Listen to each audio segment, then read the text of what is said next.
Hello, everyone. Hi, Stephen, Chris.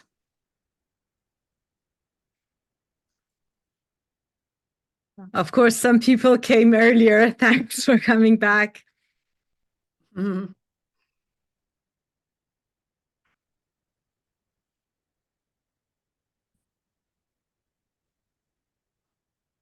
Hi. Hello. Hello again. Oh, Margarita. Hi, David.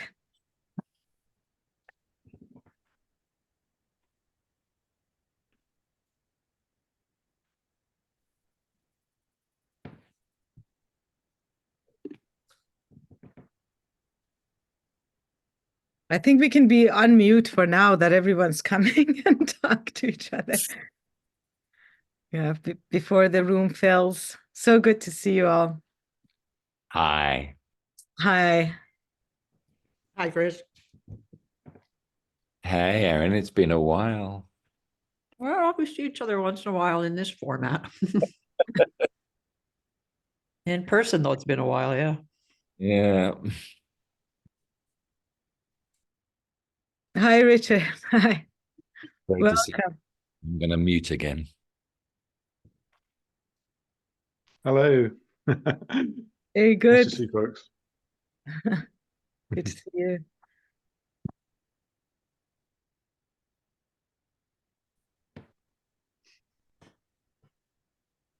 So we wait a little bit for people to join.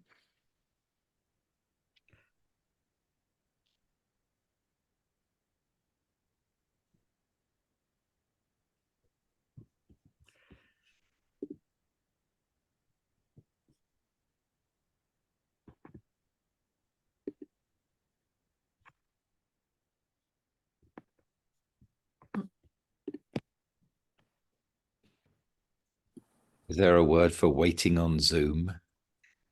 A word, yeah. I'm thinking about it. Must be one in Catalan. We all have words.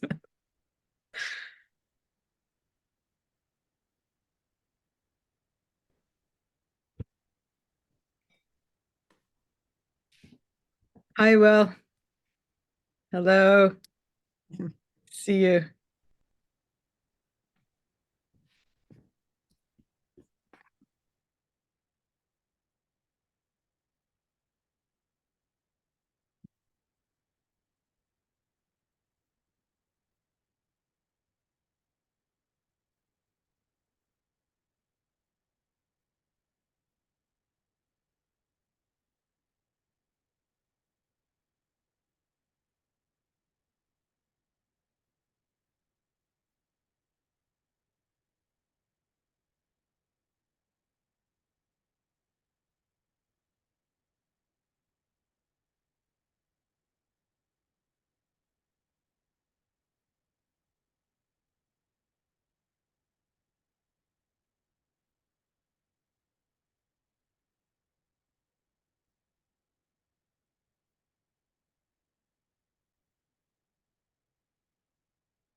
So I think if we can slowly start, I start by welcoming all of you here and introducing myself. I'm Ghazal Mosadeq, founder of Paminar Press, and our mission here is to publish works that are between, among, and traversing through the languages and cultures. These are the works that are mostly experimental. We focus on translation and multilingual writing, both on our online magazine, Paminar Online Magazine, and in print.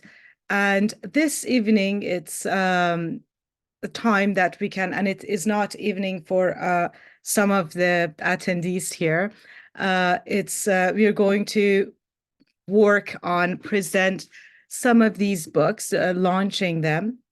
that was published this year in Pomenar Press. And we are having a unique embrace of multilingualism in the fact that we are allowed to speak, well, allowed, I mean, we are encouraged to speak in any language that we want, and it's going to be a back and forth between English and the languages that these texts are translated from or written in.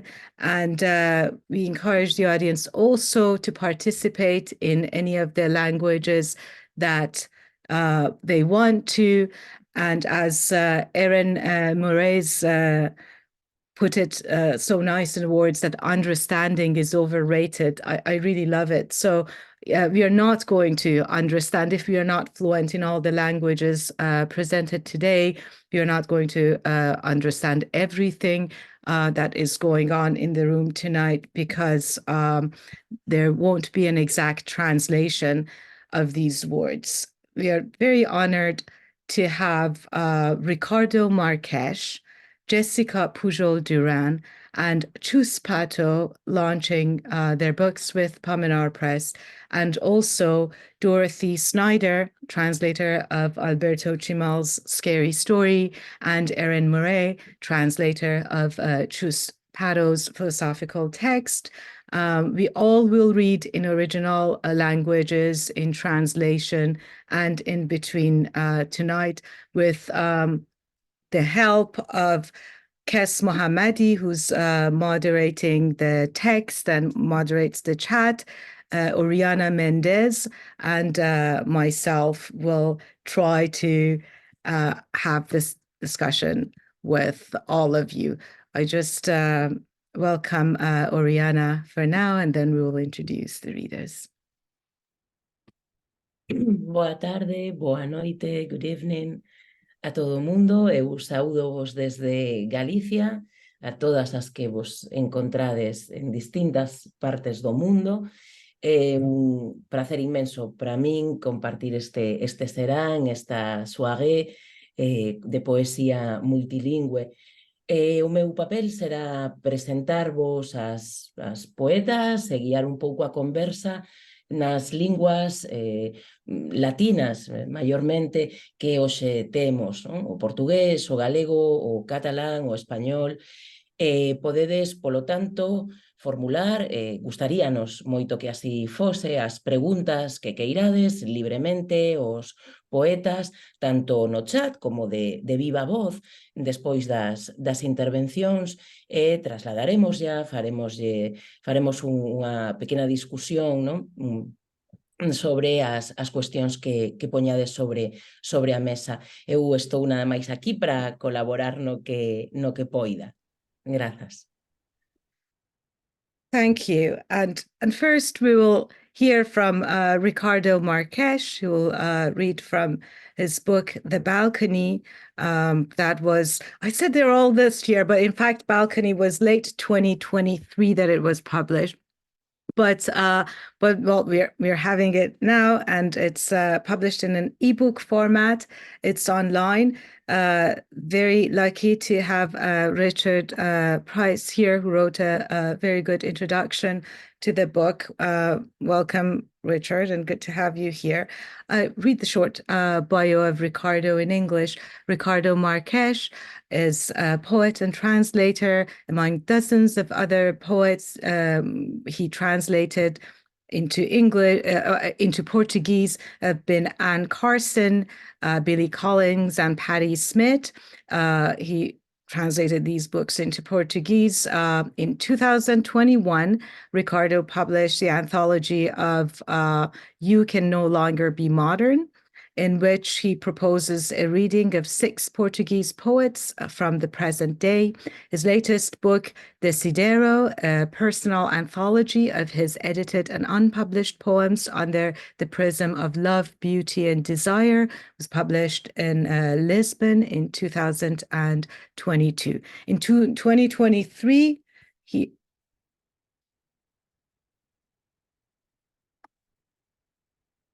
hello. It says that I'm signed out. Okay. Can you hear me? No, it's okay, Ghazal. Oh, okay. The message came that said I'm signed out. It's okay. It's okay. Yeah, in 2023, Ricardo won a grant from the Portuguese Ministry of Culture into developing his book of poetry. Oriana. Ricardo Marques, Sintra, Portugal, 1983, é un poeta e tradutor que entre dezenas de outros poetas traduziu Anne Carson, Billy Collins e Patti Smith para o portugués. En 2021 publicou a antoloxía Já non dá para ser moderno, na cual propõe unha leitura de 6 poetas portugueses da actualidade. O seu último libro é Desiderio, unha antoloxía persoal dos seus poemas editados e inéditos sob o prisma do amor, da beleza e do desejo. Então, boa tarde. Good evening, everyone. Boas tardes a toda a gente. I will speak in a mix of languages in between English and Portuguese. I'm very pleased to be here because actually this book that I'm going to read from is called The Balcony, as you said. It's something that came out early in Portuguese 3 years ago now during the pandemic. And it's, to be short, to say something very succinct, it's a diary, a journal about those first days in 2020 of the pandemic. This is the short introduction to the book, obviously, because there's so much to be said. I'm very pleased to have it in English for the first time, and it's what we would call a work of self-translation, because that was my challenge to do something to see how it would be read in English, and so I decided to do it the other way around. So I'm very pleased with the way it's now published, and the graphic design is wonderful. So it's kind of having a second life to the book, and I'm very pleased and thankful to Ghazal and her team for that. Vou só tentar dizer umas palavrinhas em português antes de passar à leitura. Obviamente que vou ler ler em português e em inglês. A passagem que eu vou ler deste diário, que é que eu chamei A Varanda, um diário da pandemia, do primeiro confinamento de 2020, é um diário que é, de certa maneira, um alfabeto. Na altura, a inspiração para esta estrutura foi o alfabeto da Inger Christensen, que na altura estava a traduzir.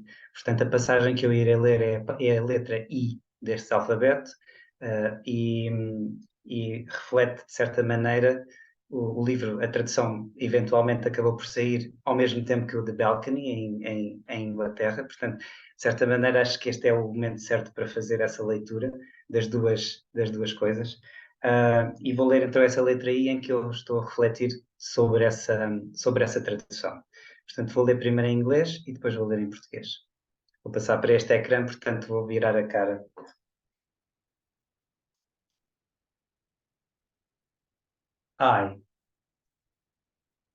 Tonight I think of Inger Christensen and her book Alphabet, written more than 40 years ago. Her book shows us it is possible to write about the whole world in one book. This godlike propensity of certain writers can only find one possible explanation: genius or genial bestiality. Everything starts with the verb to exist, and it unfolds, and for everything it exists simultaneously. Apricot trees exist, she says at the beginning, meaning there are apricot trees to munch on. And on apricots, plums, and oranges, a lot could be written, in the multiple turns that these fruits take until they exist. In their name resides their difference. The name speaks of the journey. The name tells you the story.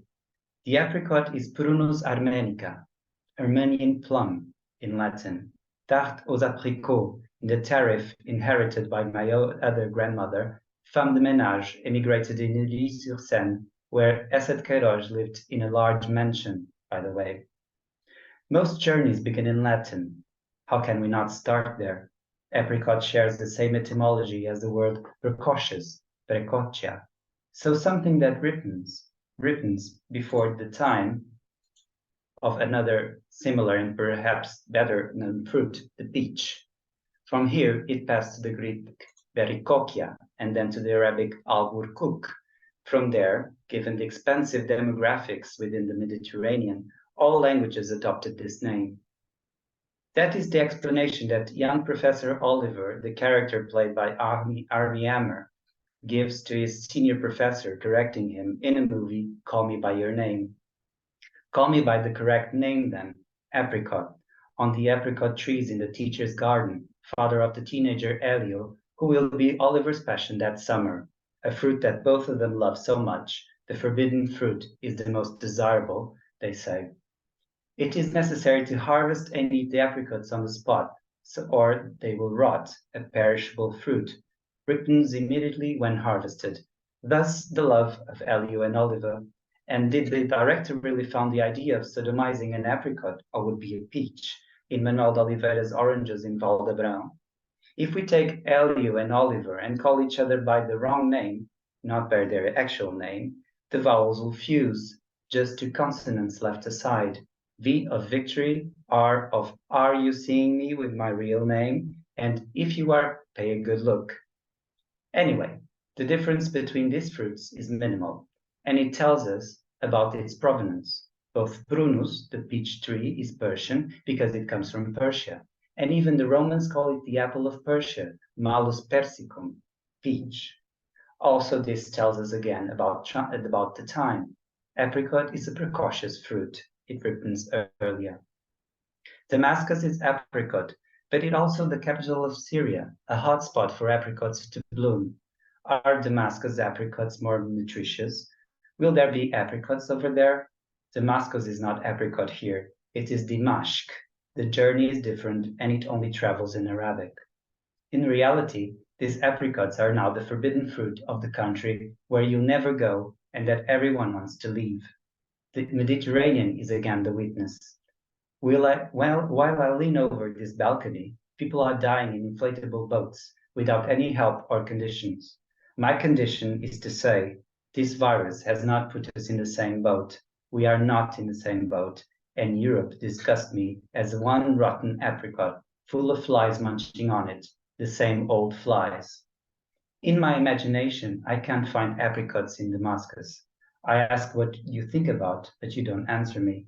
A Turkish proverb for something that is very good states, better than that, just to find an apricot in Damascus. Better than apricot in Damascus, for me, only the solution to the war in Damascus. But as you know by now, the solution to that war is the same solution to every war. And what can we say about oranges? The word portucale, I found it in Persian and throughout the Mediterranean again. A little history of the discoveries and findings. Please do not kill the messenger that were the Portuguese from Portugal, coming from the country of Portucale, founded by the son of a Spanish mother and a Burgundian father. And the same applies to all citric marvels, to mandarins and tangerines, which follow the same path. Can a clementine be clementine? We have to ask sweet Clementine one day. Therefore, Inger Christensen can only be right. In the beginning, there were apricots. That is, the fruit of an apricot tree. They exist, and we exist. Ripen and attentive, the fruit of our time this quarantine, of our isolation, the precocious fruit of patience. The slaves in the cave were also isolated, not voluntarily, but because they did not know any other reality. They thought it was easier to deal with the world by always looking at the shadows. If you can see, look. If you can look, observe. Slaves live off appearance with what they knew. We read reality every day. It reaches us quickly, and it doesn't reach us. It just blinds us, perhaps. We know too much, and we don't know it. We know that isolation promotes personal immunity, a single isolated body that cannot touch another. The opposite of immunity is therefore intimacy these times. The beauty of a body and what that we cannot touch. We can't even embrace apricot trees. They might be corrupted. In my childhood, I grew up facing a plum tree. I drew it at a given moment. It was close to me as are the things we draw with our hands. On paper, charcoal, a twisted and detailed tree that I loved like anything else. Today, in this enchanted garden, there is a cypress tree in the place of a body, my father's, in the garden he planted, in my memory, just like Virginia and Lennon's ashes in place of two elms in their garden in Sussex. On that side of memory, another shadow emerges, the lantana, on the way up to school, every morning holding my grandmother's or my sister's hand. This is what I think about tonight, and therefore I shall not never be isolated. Total isolation is always voluntary.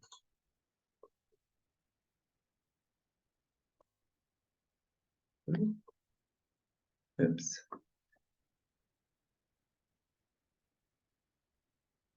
Where is my Zoom? Oh, it's here. Sorry. Are you reading? I'm just writing the Persian words and all that as footnote. We did a performance with that, didn't we? Yes, Ghazal? we did. So now in Portuguese.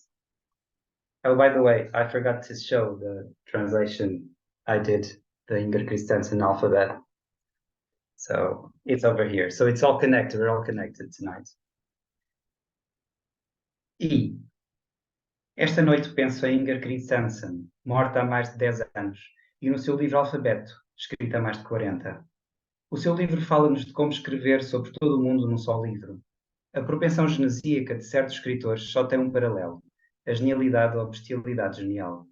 Tudo parte do verbo existir, e ele desdobra-se e para tudo existe em simultâneo. As árvores de alperces existem, diz ela no início.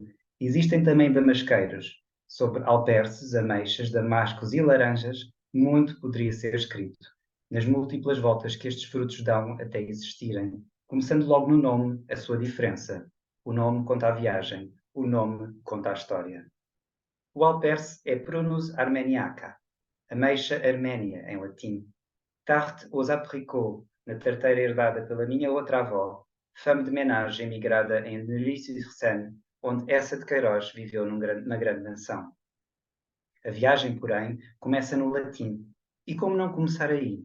Alperce partilha a mesma etimologia da palavra precoce, precocia. Portanto, algo que amadurece antes do tempo, de outra fruta afim, e talvez mais conhecida, neste caso, o pêssego. Daqui passou para o grego berikóquia, e depois para o árabe alburkuk. Dali, dada a demografia expansiva dentro do Mediterrâneo, todas as línguas adotaram essa denominação. Em espanhol, albaricoque, nota-se que no reino dos Algarves chama-se ao alperce ou damasco de albricoque, apricot em francês e inglês e por aí fora. Para que estás a explicar isto tudo se ninguém diz respeito? Ouve a tua voz, ouve o que te digo, disse a voz que eu ouço. E eu respondi assim. É essa a explicação que o jovem professor Oliver, personagem de Armie Hammer, dá ao seu professor titular e mais velho, corrigindo, no filme Chama-me pelo teu nome. Chama-me pelo nome correto. Então, alperce, nos damasqueiros do jardim do professor, pai do adolescente Hélio, que será a paixão de Oliver nesse verão.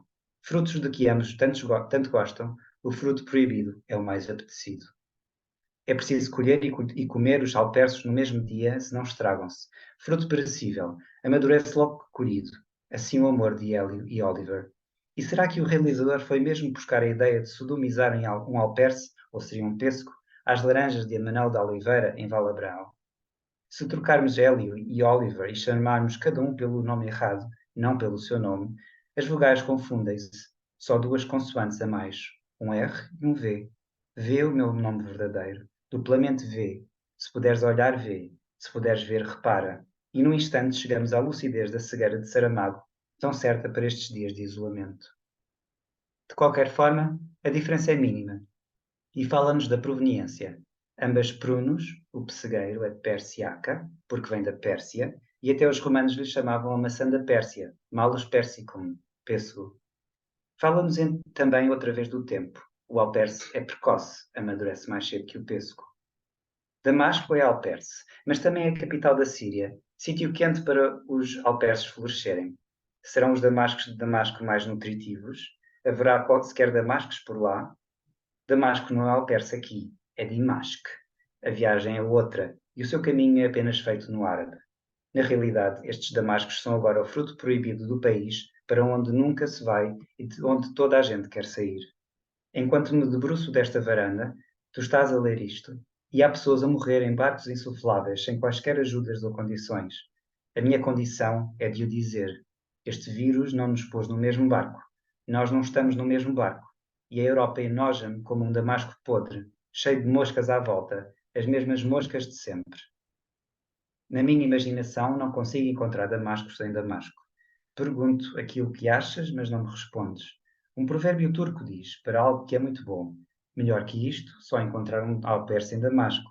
Melhor que alperces em Damasco, para mim, só mesmo a solução da guerra em Damasco. E o que podemos dizer das laranjas? A palavra portucale foi encontrada em persa e em toda a bacia mediterrânica. Um pouco de história dos achamentos e descobrimentos. Por favor, não matem o mensageiro, que foram os portugueses de Portugal, oriundos do condado portucalense, filho de mãe de espanhol e pai borgonhês. E daqui as mandarinas e as tangerinas, que seguem o mesmo caminho. Se então as clementinas são clementes, teremos de perguntar à Sweet Clementine. Portanto, Inger Christensen só pode estar certa. Em primeiro lugar apareceram os alperces, fruto dos damasqueiros, nunca de um alperceiro, ainda que a palavra possa existir se eu a utilizar.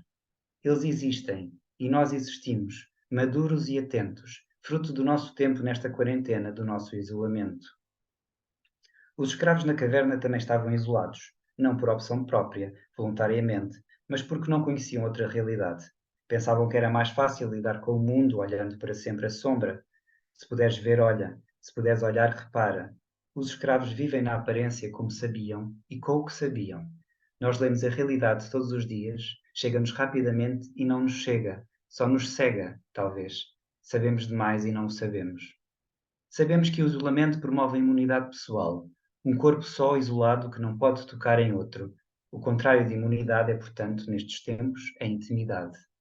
A beleza de um corpo que não podemos tocar. Nem as árvores podemos abraçar. Na minha infância, cresci de frente para uma ameixoeira. Desenhei-a a um dado momento. Ela era íntima, como são as coisas que desenhamos com as mãos. Num papel, a carvão, uma árvore retorcida e detalhada que eu amei e que toquei tantas vezes. Hoje, nesse jardim encantado, existe um cipreste no lugar de um corpo, em lugar de cinzas, como existe o de Leonard e Virginia Woolf no lugar de olmos e agora o do meu pai, no jardim por ele plantado na minha memória. Desse lado da memória, recorta-se outra sombra, a lantana, no caminho a subir todas as manhãs pela mão da minha avó ou da minha irmã. Saído de casa para a escola, corpo presencial e ensonado. Esta noite é nisto que penso, e nunca estarei isolado. O isolamento total é voluntário. Thank you very much. Obrigado. Graças.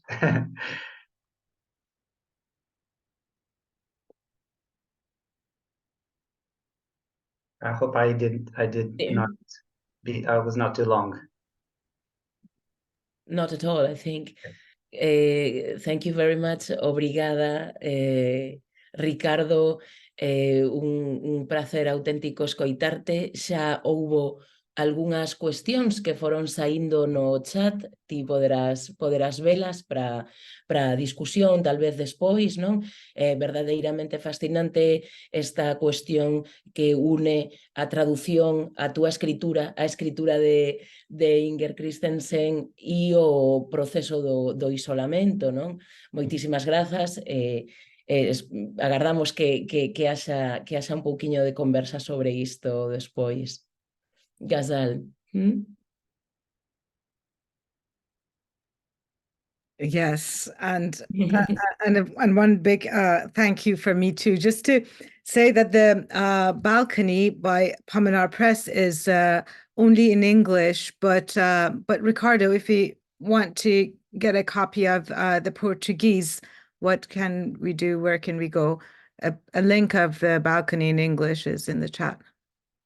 I think it's sold out actually in Portuguese. So maybe I'll put the link on chat, but I have to be sure if it's still in print or not. Okay, sure. And then yes, I remember our performance over Portugal and Portugal in Persian. pronounces the same. Portugal in Persian is both the country Portugal and the fruit orange, but it spells differently. It pronounces the same, but we are also very good with Persian speakers know that we can like spell one thing in 100 ways and still say just one thing. So Viva Portugal, and thank you for your reading. Now we will have Jessica Pujol Duran. This is her book, just came out. For those who haven't received it yet by mail, because it just arrived a couple of days ago, it's on your way. You will see it. Jessica herself hasn't touched her book yet. Very soon it will. To One to Multiple, and this is a book that I was waiting for it to complete, and for Jessica to send it to us for a long time, for many reasons. One is because Jessica is also one of the people's role models for me that always practiced translation and multilingual writing very seriously from very early stages of her writing, both academically and in her personal writing and poetry, and is someone who made this kind of switch back and forth into languages, something as a project that she kept talking about it. It was a poem of her, I remember, that she translated it 6 times and published it. So the challenge of translations and languages is the main challenge of her practice in the language. She has other ideas and challenges in writing that she will talk about them. But we will hear from Jessica. In my Zoom, I can't see you, Jessica. I don't know if you're there. I'm here. Yes, I'm here. yes. Okay. Yeah. Okay. Welcome. Well, thank you very much, Ghazal. Thank you for Oriana has to say something or not? Or just Well, we have to read your bio bilingually. So, okay. So it will be on the side as well. But yes, okay. But Jessica Pujol Duran writes in 3 languages that inhabits her, as these languages entail different contexts and realities, relationships, and ways of being and connecting in their complexity, coming of their sounds, images, prosodies, reasons, voids, and dreams. She understands poetry as a conveyor of all these, activated by the desire to reach, to touch, to be with others. She's currently working as an associate professor at the University of Santiago de Chile. That's where she's joining us from. She's in Chile now. She was a poet in residence at the University of Surrey back in 2003 till 2014, edited the Poetry and Translation magazine Alba Landers until 2019, and has published chapbooks, books in English, Catalan, and Spanish. Her latest book, To One to Multiple, we have it here by Pomenar Press 2024, is a collection of poetry written while living in and out of London between 2013 and 2020. And in my Catalan, Jessica Pujol Duran escriu en les 3 llengües que l'habiten, ja que aquests llenguatges comporten diferents contextos i realitats, relacions i maneres de ser i de connectar en la seva complexitat, procedents dels seus sons, imatges, prosòdies, raons, buits i somnis. Entén la poesia com un transportador de tot això activat pel desig d'arribar, tocar, estar amb els altres. Actualment Treballa com a professora associada a la Universitat de Santiago de Chile, va ser poeta resident a la Universitat de Surrey el 2013-14, va editar la revista de poesia en traducció Alba Londres fins al 2019 i ha publicat plaquets i llibres de poesia en anglès, català i castellà. El seu darrer llibre, To One to Multiple, publicat per Parmenar Press, és una col·lecció de poesia escrita mentre vivia dins i fora de Londres entre 2013 i 2020. Jessica, por favor. Wow. Thank you, Oriana. That was great. Sounded better than myself in Catalan. Thank you, Ghazal, as well for insisting because to publish this book. I think that I didn't have a book. I had like lots of different series of poems that were published or not while I was living in London. I moved to London, I think it was in 2007. And it was after 5 years of being there and going to poetry readings and so on that I guess one day just like my poems started being in English naturally, I guess. I never forced that situation, but of course that was the context, wasn't it? And then moving to Santiago de Chile, again, I don't know if they're in Spanish or in Chilean, but yeah, there's also this similar process happening here. But I never stopped writing in Catalan, so even though I don't practice it much, I talk to my children in Catalan, but that's as far as I took these days. What I'm gonna do, I'm gonna read 3 poems from the book, the two that start the book, and then the last one, and then I'm gonna read one in Catalan if we have time. These 2 first ones were written in English in 2000, I think 17 or so. It's called To One. They play. It doesn't hurt, they say. I slit and thus blood bursts. The joy hasn't finished in the park. A drill reminds of death. A tremor at dusk too.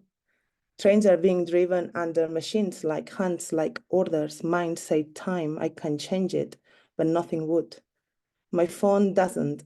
The remote apparatus measures gas in pounds. I'm aware of the months. I'm also part of the cycle to oneself. I also sink centrifugally to end up wet. So many hours spent behind a bar. It's your learning, said Papa. Money is not real, but kills. My boss is also yours. Mine was high. He was funny in the touch. And who am I? You are sort of liminal. There is only night, a sense of ending that bleach only puts off, like dusk, like me, half being, accordingly, half thinking. Oh, future magic balances will make it all right. My fully recovered, fully uncovered gravitas, meandering through different spacetimes like a page being turned. My hands read you here demotically and sane, having learned I disobey. Children never learn. A van warns caution. It is reversing. All that gravel will fill the depth. This one is called To Multiple, and it's dedicated to Francis Crook. Close to the equator, sweating as you do. My walking doesn't make much noise, but I can hear the snap electric like a thought that turns my leg into a baton, makes it hurt, halt, freezes the kinetic marble until I stumble, make a sin. Think less of it. Kick its syllogisms, circled in red so many times the aim was blurred, the error remains unknown, just red, calling on. The little Boca Chico, it's a fish. Doesn't know it is displayed in a pile at the stall. It has become color, size, price. When the cycle is thought, does it also stop? All the tourists want a picture with it, of it. How picturesque. I will also eat it later, fried, baked. I will pull a bone from my mouth. There are too many. It is what keeps it all going. How multiple, forgetful even. Sometimes the wind is in our favor and blows your t-shirt from behind. Someone said the wind in its all directions, always in someone's t-shirt, blowing. But just a hot and fishy breeze sticks mine onto my skin, comes from multiple directions. This is a peninsula, the land at my back. It rains in breaths of awe. The rest is the setting. All that daytime racket turned into its elements, the stage visible, the rush and crawling is now contemplation, breaststrokes.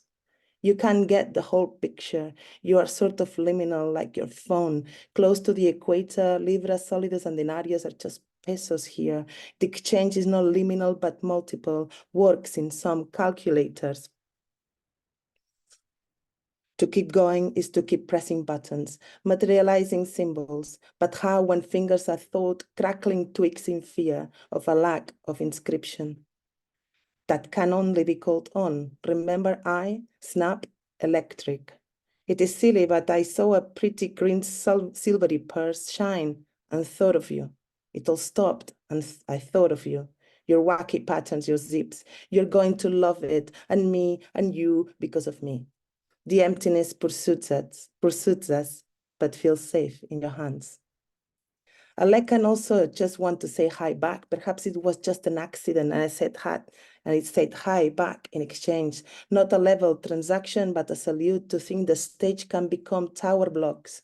The liminal can be crushed just for one view. Who says hi from its 7th floor? Two waves keep coming back, looking at one after another. Rocks are giving away some density, losing bit by bit of volume that is swallowed back and pushed under there. The setting allows coral and algae and little Boca Chico to swim in the swamps, eating away its detritus in the dark. The sun is not everywhere. Now it might be in New Zealand. The Boca Chicos take their turn to run in group up the river in the rainy season. When water powers down indistinctly, their eggs will flow back down to the swamps there, close to the equator. I can hear them popping. This was written in Cartagena de Indias in November 2017. I don't know if that matters, but and I'm going to read the last poem. Sorry, I need to get there. It's called, I guess it's the 2021. Yeah. This one I wrote in Spanish, and then I translated it into English. That's why I kept the title in Spanish. It's called Días Libres, Free Days. 1. Regarding what has been said about freedom. 2. He trembled, but we were up in the air. When we landed, the planes were floating. Everything was recorded from the phone of a cafeteria customer. The tables overturned, the chairs upside down, a mass of cake with crystals on the floor, and what else without falling into an endless list of shaking objects and words out of place, without falling into this, without falling and stumbling over the previous days, the days after. On the freedom given the circumstances, it is one sleep when you can't do more than moving forward. The stillness of the air, the black roosters of Congress. It seems that we landed when everything had already happened. And given the circumstances, we stayed in the cabin for a while. But then, given the circumstances, we quickly went down the emergency stairs. We went down or slide down the slide, but we got out so quickly because a giant wave was coming. So we sleep at once, then we choose at once. So far, we agree. 3. Since we justify what we write with writing, we never finish making the top dance. Some are still there, turning the top. The omission is not asleep. The line is long. Move left or right, this word forward or backward, 1, 2, 3, the dance of choice, the illusion of choice, the real choice. 4. Andromeda will collide with our galaxy in 4 billion years. By then, you will have finished reading Keno's 100 billion poems. 5. Free days, like screaming that you are giving away the metro. or that you have a few days of vacation left and you can finally do whatever you want with them, whatever you want. Okay. I'm gonna read one in Catalan if I still have a minute. Okay. Sorry, it's a bit long. They're long poems. Wait, here. Okay. This is called Mar o Mara. One. I just read the first one. Tot això que diem mar o mare, mar que si mires veus onades, onades que si mires veus roques, roques, roques erosionades. Onada roca, onada roca, onada roca erosionada. Tot això mar si mires veus onades. Mar escuma, postals groguenques, mar a tot això que veus, tastes ara i ara com si no. Sorra al vent, un granet brillant, un cristall que viatja, jo emmirallat, tu com si no, com si no. I és clar que tot això i més, i és clar cap a la gran ciutat daurada, amb molècules espaiades entre matèria fosca de la mà agafant aigua mare, cavalcant l'escuma en cavallets marins, estrenes marineres, aigües salvatges, i tot el que ens vulgui acompanyar, i tot el que ens acompanya, i tot el que ens vulgui acompanyar, i tot el que ens acompanya, totes les formes del desig, amb sorra als ulls i sorra als llavis vam dir temps, i ells ens van respondre, vam dir canvis, i vam vessar, i ho seguim fent, vessem pels solcs dels dits, vessem a través de la pell morta i ens arrebossem amb la nostra pròpia sorra a la platja germana. Quin ridícul. Oh, tot això que diem. De la veu al mirall i del mirall al jo que palpita un tu. I ara mateix jo torno com mai més, mar o mare, amb tot el que ens acompanya. Thank you. Thank you everyone for listening. Thank you, Jessica. Realmente impresiona escoitarte, tes un recitado impresionante, dunha potencia, a verdade que es arrollador escucharte, es arrollador, la verdad. Muchísimas gracias. Todo el mundo está comentando esto en el chat. Muchísimas gracias, Jessica. De verdad ha sido un auténtico placer. Ghazal. Yeah, thank you, Jessica. Thanks so much. And just to mention that parts of this book is translated. It's written in Spanish and Catalan and translated by Richard Parker, that I thank him. I forgot to mention, none of us did. Sorry, Richard, if you're hearing us. We really appreciate your work in translation. And Babysitting. Richard is babysitting.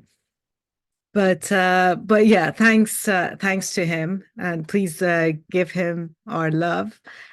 Now to talking about our next reader, I have to say, because Jessica is here, Jessica Pujol, Duran, and myself went to Mexico City back in 2014, and there I met a person who Iranians were very excited about, because he was just translated into Persian by Asad Amrai, his translator. And when his Persian translator heard from me that I'm going to Mexico, said, well, you should meet Alberto Chimal. So we emailed and met Alberto Chimal there, and a friendship and collaboration started back then. But that was only, I think, even weeks before the catastrophe that Scary Story is about, and he writes about, because it was, it was 2014. So he will talk more about the book, its constraints, and the reasons he wrote. But we're very privileged to have Alberto joining us from Mexico City, and Dorothy Snyder from the States as the translator of this text. I just read both, actually. Oriana and I will read this mix bio of Alberto and Dorothy. Alberto Chimal from Toluca, Mexico, was born in 1970, is a writer and a creative writing teacher. He won the 2002 National Storybook Award for Estos son los días. These are the days. And the 2014 Colima Prize for a published work of fiction for Manda Fugo, Let Fire Rain Down. His 2012 novel, La Torre y el Jardín, The Tower and the Garden, was shortlisted for the Romulo Gallegos International Award, one of the most prestigious awards in Spanish language. And his dystopian novel, La Noche en la Zone M, Night in Zone M, won the International Award for a Young Adult Novel from Banco de Libro. That was back in 2021. Su proyecto más reciente es el guión de la película Confesiones, dirigida por Carlos Carrera, que actualmente está nominado al premio Diosa de Plata al mejor guión adaptado en México. También es autor de cómics y ensayos y cuenta con numerosos seguidores en Internet como divulgador de la escritura creativa y la literatura.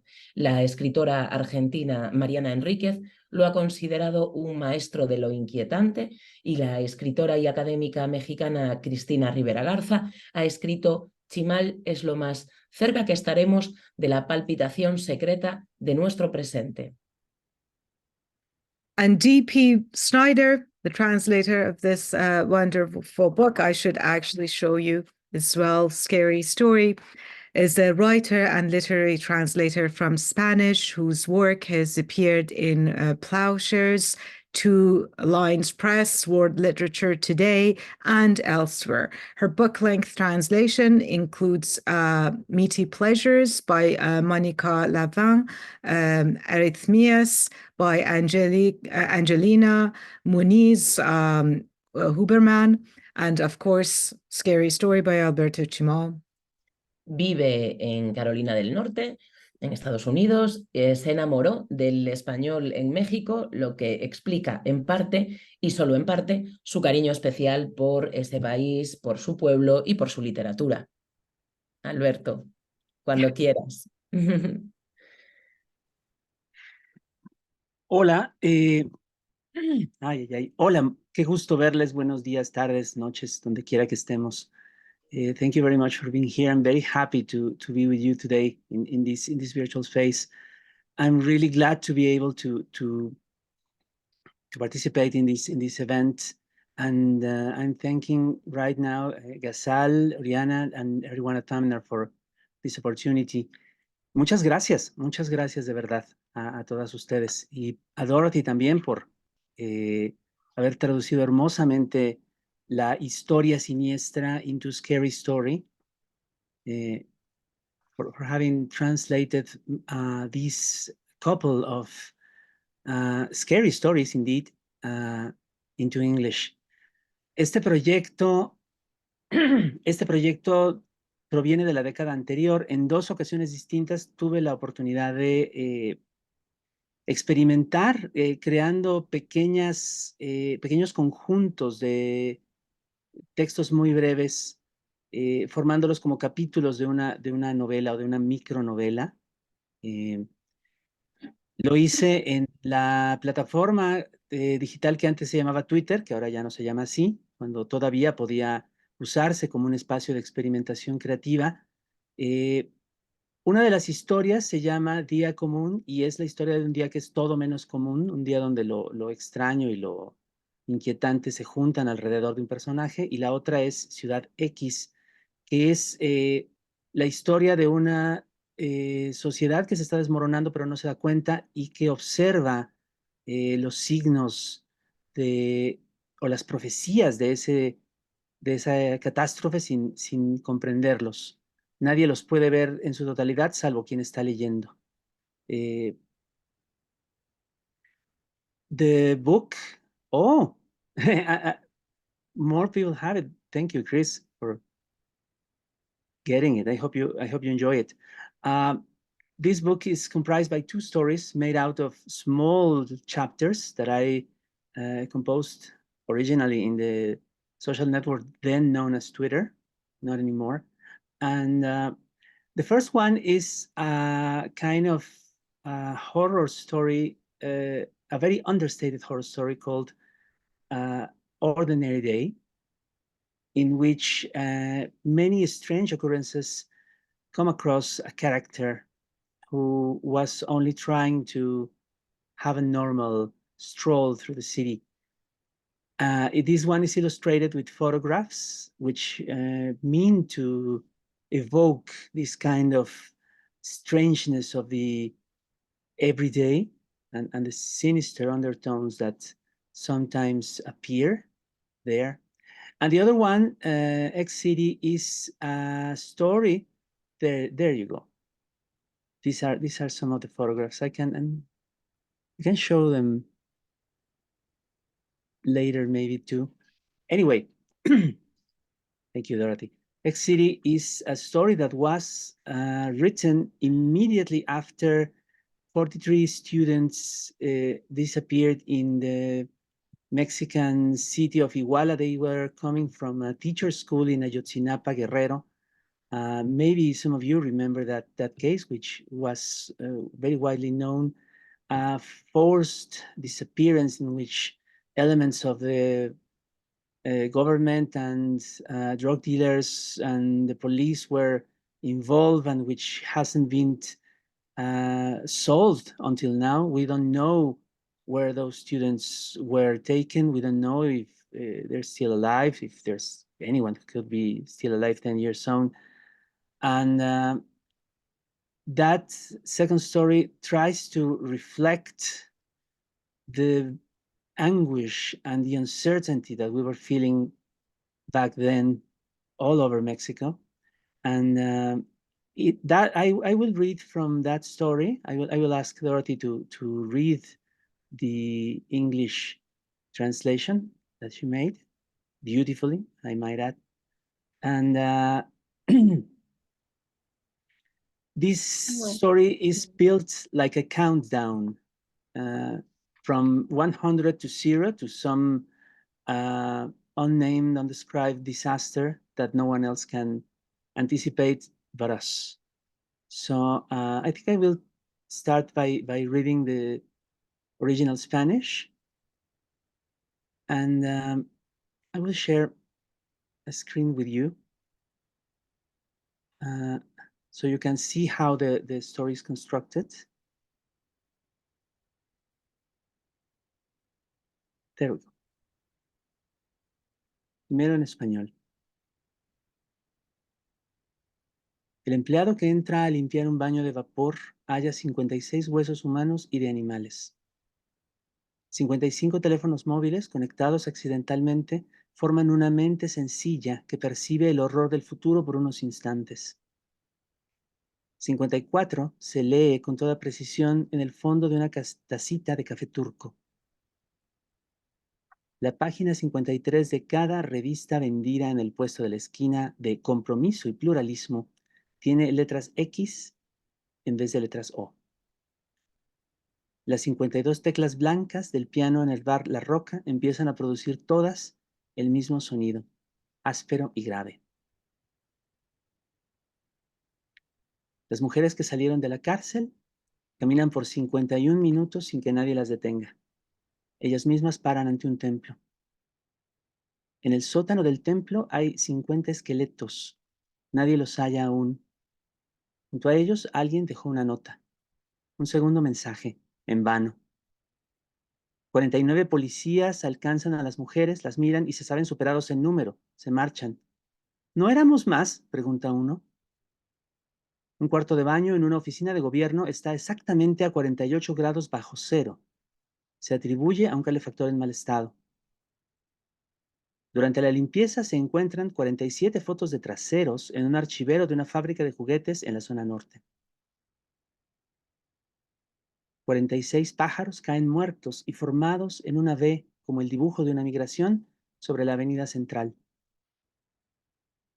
45 signos tiene el alfabeto de la lengua en que la mentira es imposible, dice la niña. Ya no lo recuerda nadie. 44 DVDs en el puesto pirata tienen un líquido espeso, translúcido, en el interior de la bolsa. ¿Cómo pueden seguir hablando tanto de 43 indios? Se queja el presidente furioso mientras le leen el resumen de las noticias. 42, comenta el vendedor en la zapatería. Lo vuelve a decir, no lo nota. Cree tener una conversación normal con el cliente. 41 parejas alojadas en un hotel de paso de la zona sur olvidan de pronto cualquier recuerdo de cualquier placer.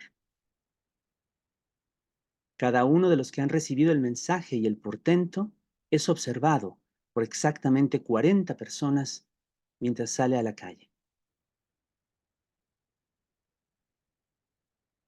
La historia continúa, pero ahora le voy a dar la palabra a mi querida Dorothy Snyder para que nos lea la versión en inglés que también me voy a permitir mostrarles. Pues mil gracias, Alberto. To begin with, this scary story has been through many transformations, and my transformation of it is only the latest one. As Alberto told you, it emerges from the times of Twitter, which has become X, which has become other things, but before that, it emerged from other places. And if there is one thing that is for sure, it emerges not only from the pages of reality, but also from the pages of other writers. It emerges from the pages of Edgar Allan Poe, of Borges, of many other originals that came before this original, that has come before my original. It is a pleasure to work with Alberto, and also a challenge because of the concision of his poetry and of his language. He is nothing if not exact in what he wishes to say and the manner in which he says it. And therefore, to take on the challenge of translating him es un desafío, por cierto, pero un desafío muy querido, y ha sido un gran, gran placer trabajar con él. Así que vamos a leer en inglés la historia siniestra, Scary Story. I will read the same verses as Alberto has just read. The employee who goes into a steam bath to tidy up finds 56 human and animal bones. 55 cell phones, accidentally networked, combine to form a simple mind that perceives the horrors of the future for a few moments. 54 can be read with absolute clarity on the bottom of a cup of Turkish coffee. Page 53 of every magazine sold at the newsstand on the corner of Compromiso and Pluralismo streets has the letter X in place of all the O's. The 52 white keys of the piano in Bar La Roca, every last one of them, start to make the same sound, harsh and low. The women who broke out of the prison walk for 51 minutes without anyone stopping them. They draw to a halt in front of a temple. In the basement of the temple are 50 skeletons. No one has found them yet. Next to them, someone left a note, a second message, in vain. 49 police officers catch up to the women, look at them, and realize that they are outnumbered. They go away. One of them asks, "Weren't there once more of us?" A bathroom in a government office is at exactly 48 degrees below zero. This is blamed on a broken radiator. During the cleanup, 47 photos of people's bare behinds are found in the file cabinet of a toy factory in the northern sector. On Central Avenue, 46 birds fall to the ground dead in a V formation, like the drawing of a migration. The alphabet of the language in which lying is impossible has 45 symbols, says the little girl. No one remembers it anymore. 44 pirated DVDs in the kiosk have a thick, clear liquid inside the bag. Why do they keep going on and on about 43 Indios? Grumbles the president furiously as they read him the news summary. 42, says the salesman in the shoe store. He says it again. He doesn't notice. He believes he's having a normal conversation with a customer. 41 couples staying at a love hotel in the southern sector suddenly lose all memory of any sort of pleasure. As they go out into the street, each of the people who has received the message and the omen is surveilled by exactly 40 others.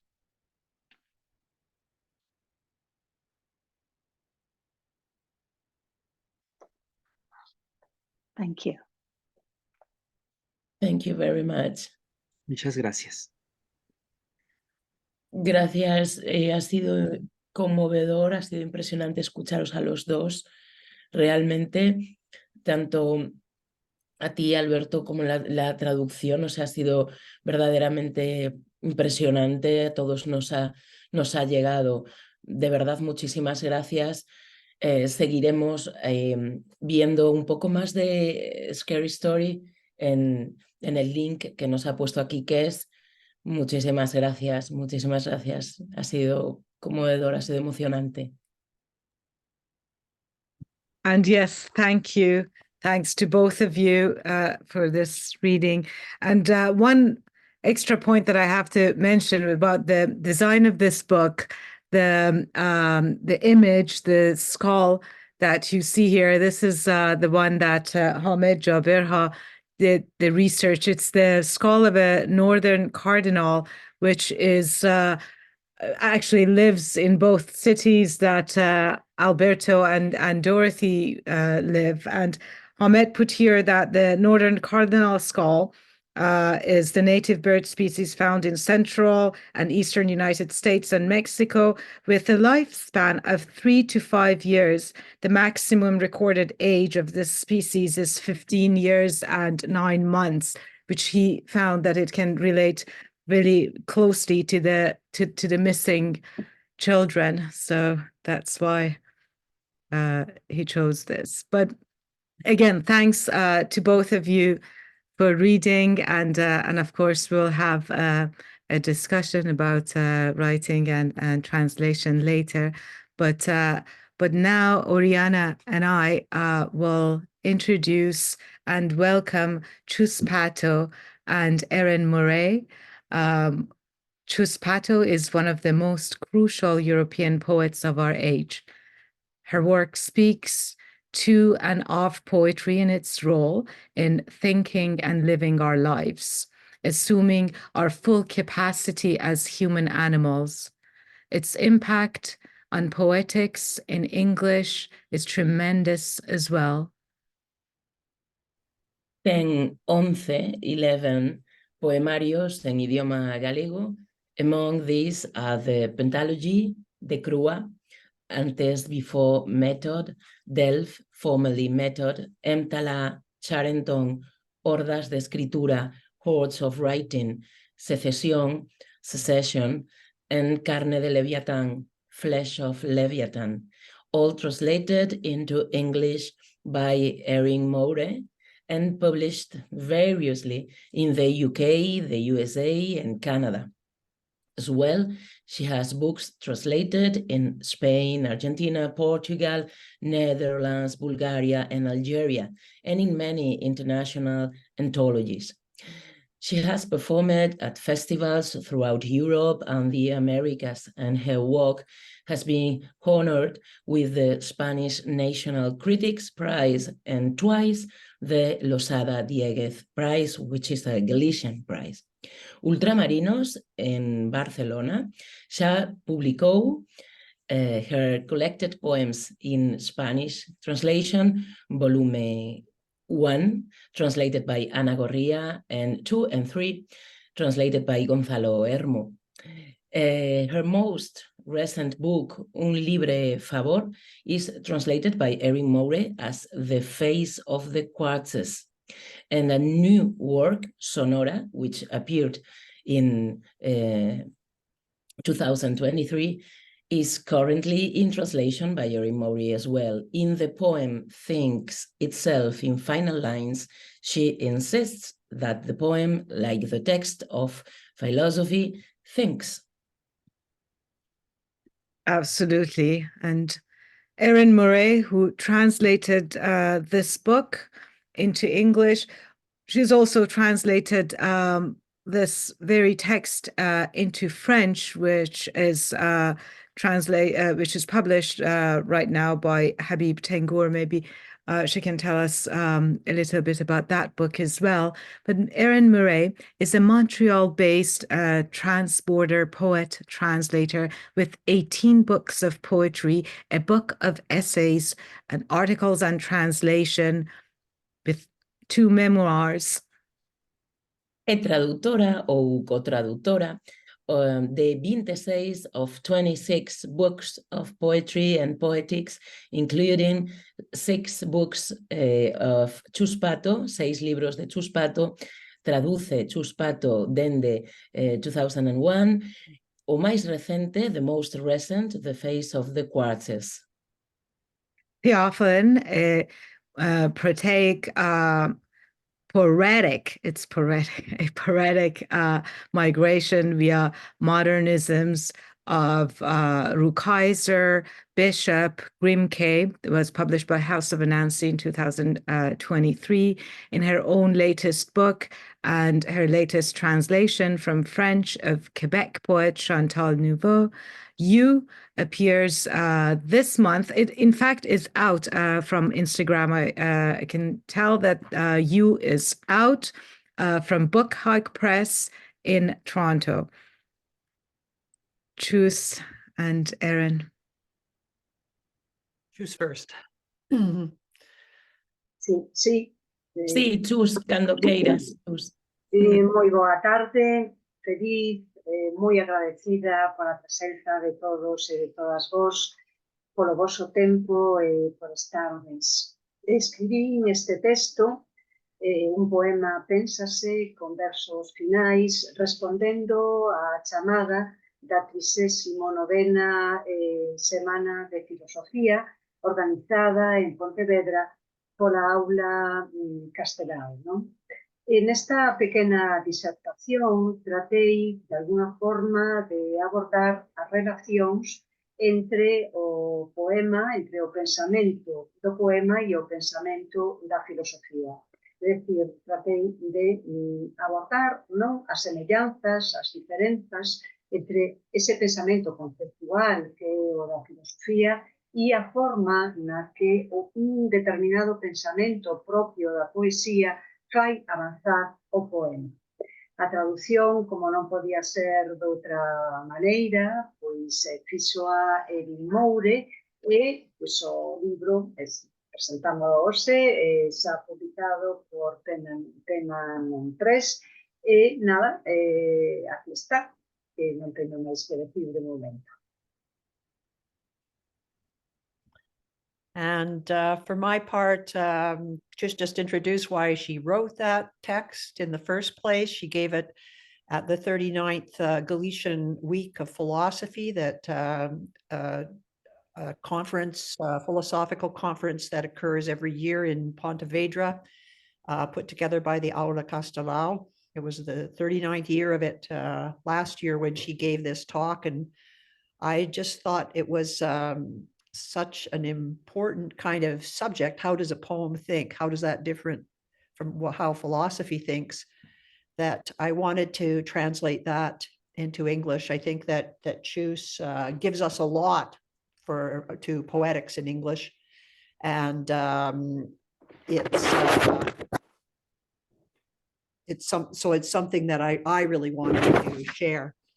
And I'm really grateful to Paminar Press and to Ghazal and to Hamed who designed it. It's a beautiful book. It's bilingual too, so it's a publication that's in Galician and in English. And part of it's followed. Chus's talk that day was followed by recitation of 2 poems. Those poems are there with my translations, and Chus will be back to read one of those poems in a few minutes. And there's also Chus cites in her talk a poem by José Luis Méndez Ferrin, who's a great Galician writer of the generation before Chus's and mine, and a poem in order to translate, as other translators will know, in order to translate a citation from a poem in a text, you have to translate the whole poem. Otherwise, you might be making a mess just translating 3 or 4 lines. So I translated the whole poem, and in translating a poem, the poem always teaches me something that I didn't know, and I realized really more strongly what the poem was about, and realized some things about it in translation. So at the end of the book, there's also an addendum with this Méndez Ferrin and my translation and an explanation of what the challenges of translating that poem are, all of which is a kind of thinking too. Anyways, I'm going to start by, Chus has a particular view of voice, speech, and poem, and talks about it here. One of the things that I think makes it easier to think in Galician than in English is that there's many words for language, a language. We have the words like idiom, but it's very restrained in English. We don't have as many words for thinking about language, so I don't think we can think as well. I'll start with my footnote and then read a little bit to explain the differences in these words, and then read a little bit from the second segment and third segment of Chus's essay in English. So my translator's note here, Galicians have many more words for language than we do in English. Language in general is linguaje. A particular language is a lingua. Fala or idioma can also refer to a particular language, speech as it is spoken by a particular people in a particular place who understand what each other is saying. In English, I often translate these latter two as speech and idiom, though those English words don't mean the same thing, really. Fala and speech do in large part, and idiom not at all, because we use idiom in a much narrower way. Otherwise, though, in English, when you try to translate these 3 or 4 words, you just end up, they just become language and language. And so the language that language is giving to the person speaking a language in language is, it's kind of hard to think if you only have to rely on this one word all the time. So you can see the problem. As a result, in English, the clarity and movement of Pato's thinking is not available to us in this book without qualifiers, which I've added along with the original words in parenthesis.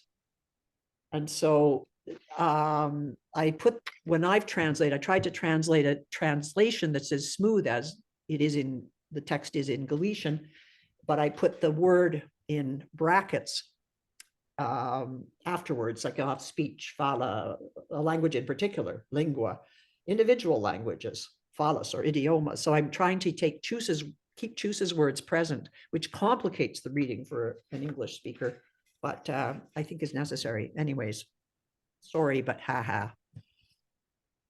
Second segment, so this is Chus. To write, we can speak of it in multiple ways. We can also describe it like this. To write is to arrange a particular language, lingua, on a support, to arrange a vocal articulation on a screen. It is to translate a fluid, articulated, and sonic into frost fallen on a park bench. To write is to translate from a soundtrack to an optical track. We ask, how do we get from this sound stream to an image? We advance. To write is to trace an image on a support. We ask, that image of writing, is it mute? Mute like a painting? Does it look like something we recognize as an image? What kind of image? We often say images are mute, but are all images mute? Is the cinematographic image mute? Is the oniric image mute? We tend to see image and language, lingua, as opposites. We actively try to forget that writing is an image. What kind of image? Third segment.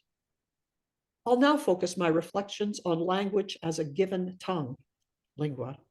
I want as well to open a path towards the adjective maternal, which he talks about later. I won't read that part though. To open the subject of language as tongue, lingua, as we look back in time, we recall Aristotle. Aristotle established a difference between voice and tongue, lingua. Voice is something we share with animals. A blackbird, she has a voice. We say that the blackbird sings, but her voice is not articulated in a form of speech, fala. We talk.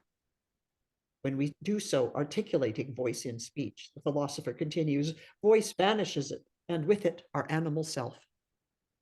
To vanish, to forget, to cease to exist. We have no voice. The animal does not exist.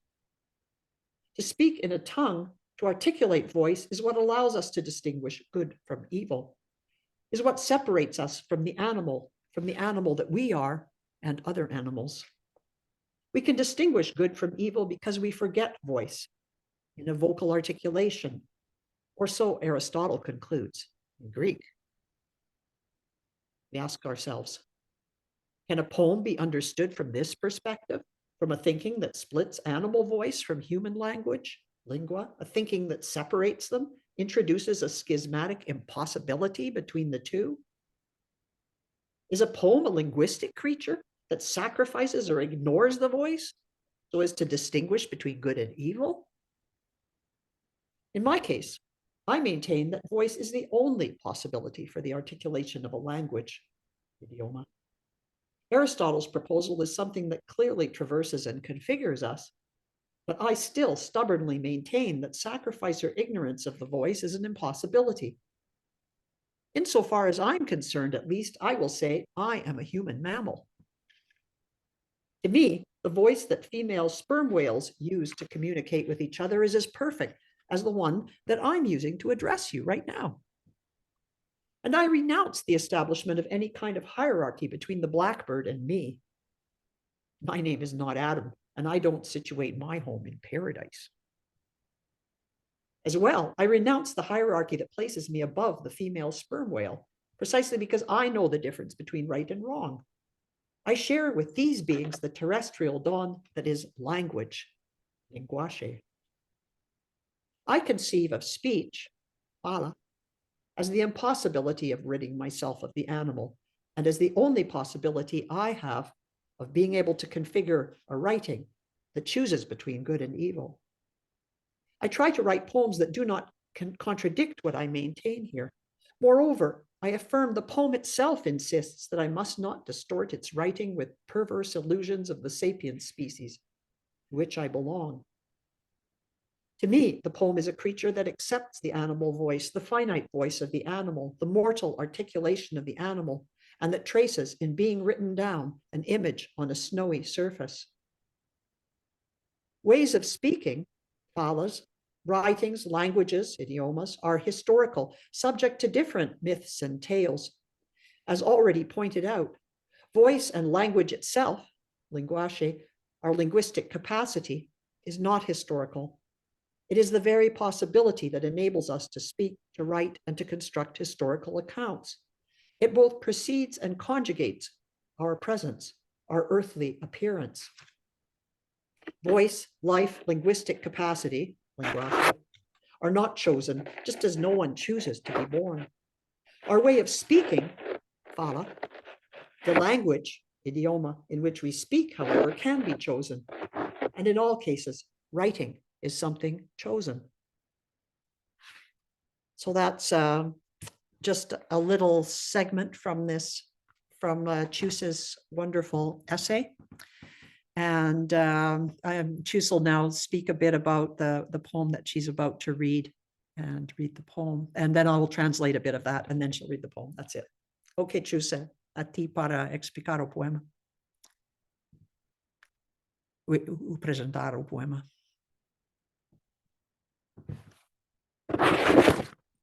Chus. Sí, o que vou facer é ler Stalker, un dos poemas que están aquí xunto co libro, non? Stalker, o poema, se expón en principio como un abecedario informal, por cada letra é un golpe de voz.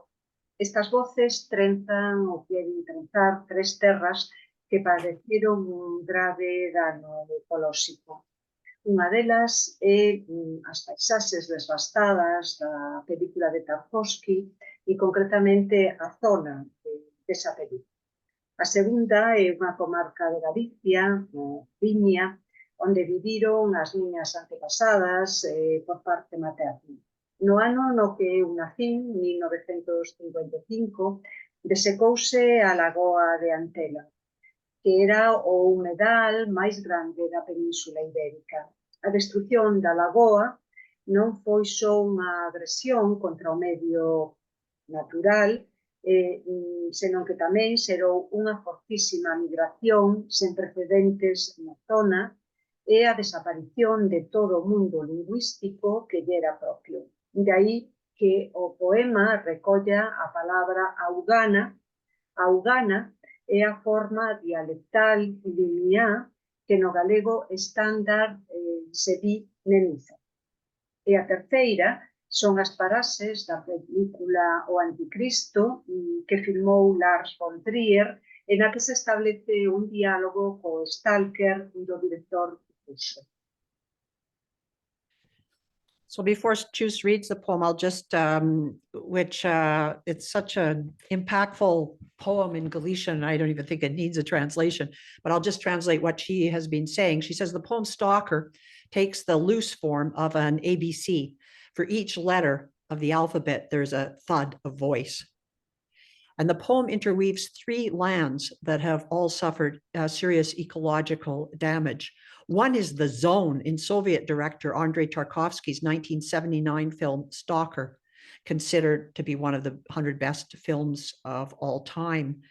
And it uses the English title. In fact, that just a side note that Chus didn't say, but the Russian title of the film is actually the English word stalker.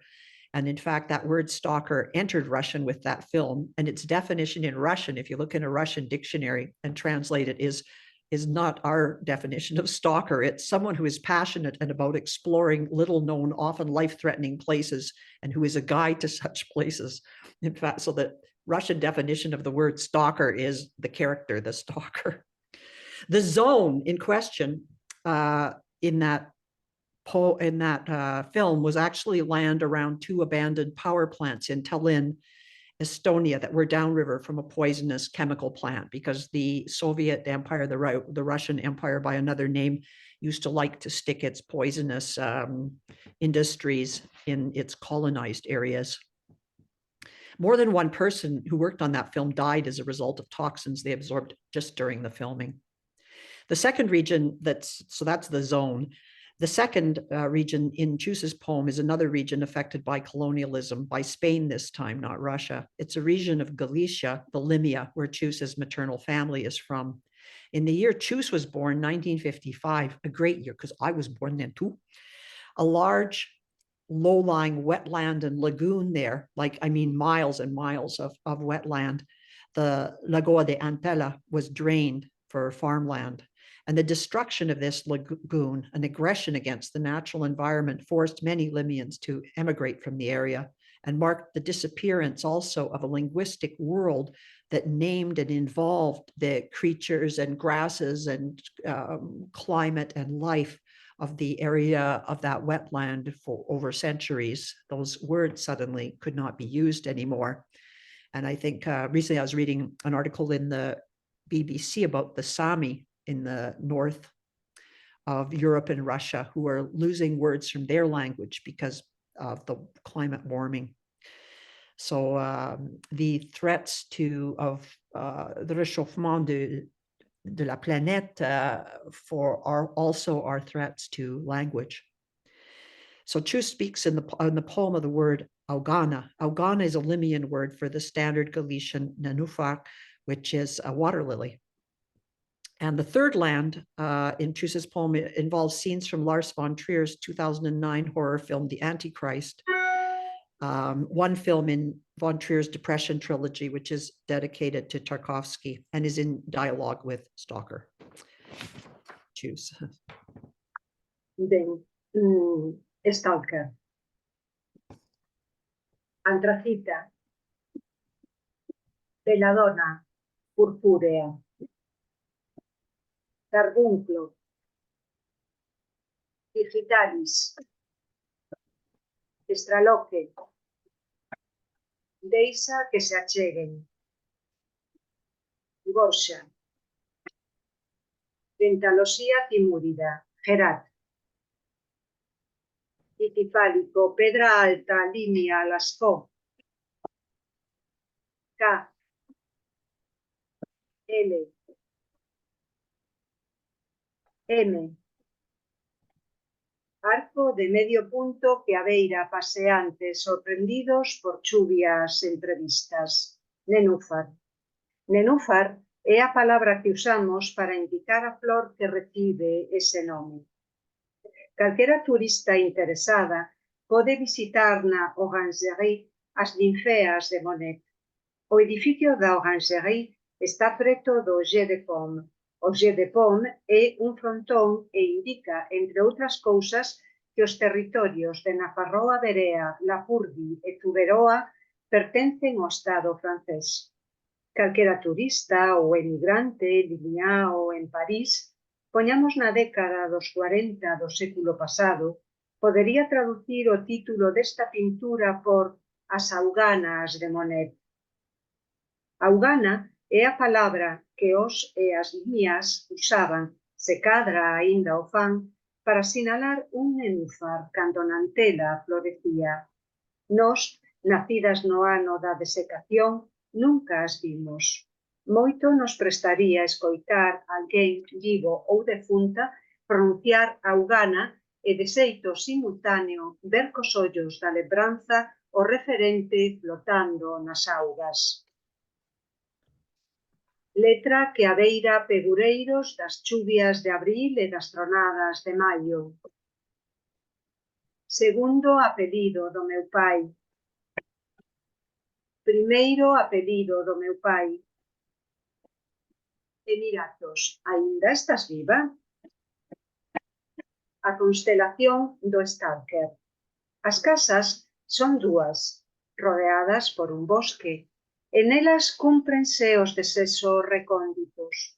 Nunha delas, o heroe esgana unha muller posuída. De regreso, crúzase coa constelación do Anticristo e dá en considerar que a raposa, o corvo e a cerva tamén poden ser redimidos. O Stalker sae dos límites da fraga ou natureza primixenia. Os corpos das mulleres queimadas ao longo do tempo van cara a montaña, benaventuradas. Stalker.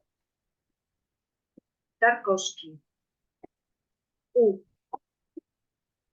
V de Victoria, arado. W, punta de flecha, arado.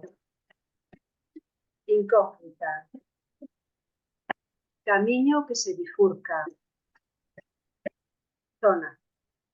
Moi agradecida.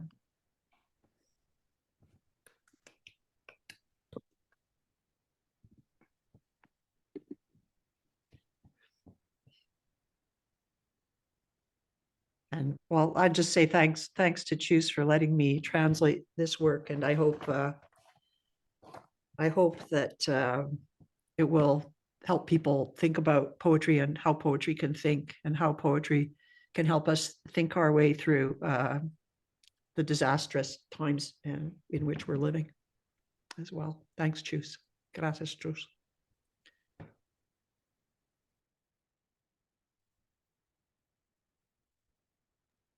Grazas, Chus, en Erin. Bueno, é un prazer impresionante e eu creo que conseguides as dúas coa traducción de Erin, coa explicación de Chus, a chegar un pouco máis, non? O público este poema, a complexidade deste poema, que por outra parte tamén por sí só xa é impresionante, non? Bueno, moitísimas grazas. Doulle a palabra a Ghazal. Ghazal, if you want to say something. Sure. Yes, I also thank you, Chus, and Erin as well, for such thoughtful concept and for translation of it and for opening up about the process of translation and writing this text. And I also want to bring to your attention for the attendees that yes, the book is there for sale, but also if you scroll down the books, the page, there is, I thought I did something that your screen went blue, Oriana. I was like, I did this, and then your screen went, no, I'm not using my magic here. Anyway, so if you go down, there's a link to book as a PDF that is there for free download if you want to download the text as well. It's right there. But you know, just don't go to the published books. Just scroll down for the ebooks, and the poem thinks itself out, and final lines will be there. And again, I thank. Yes, Erin, you want to say something? Say I wanted to thank, just point out to people that it was really great of Paminar to make the PDF available at no charge to people who want to read it. It's hard to get books across borders sometimes because les frais d'envoi are very high. The shipping charges are very high. But also it was Chus's desire. We'd originally submitted this translation, this essay for the magazine online, because it was Chus's desire that people should have access to it. And when it became a book instead, Paminar really generously respected Chus's desire that the text be available to everybody at no charge in English, just as it is in Galician, because any Galician can go online on YouTube and hear and watch Chus give the talk. So Chus wanted the people in English to have that same privilege. And thanks, Ghazal.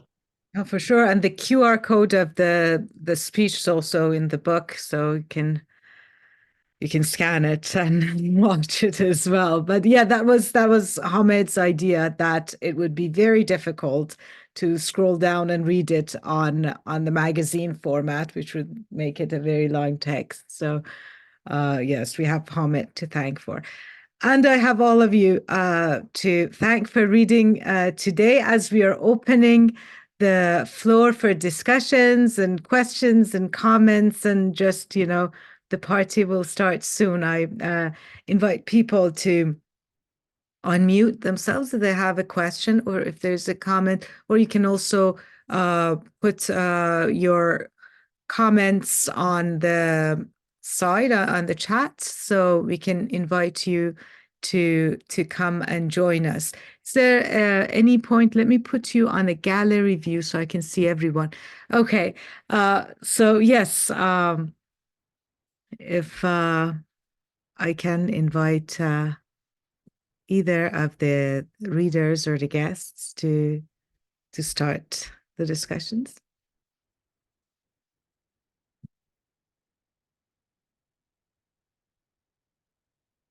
Well, thank you, Francis. It was lovely to hear the poem dedicated to you that Jessica read. And Jessica, you write a lot about your friends, is that? Yeah. Apparently so, yeah. I have more than one dedicated to Francis, I think. It's it's other than going into places and languages that you visit lots of friends in your writing as well.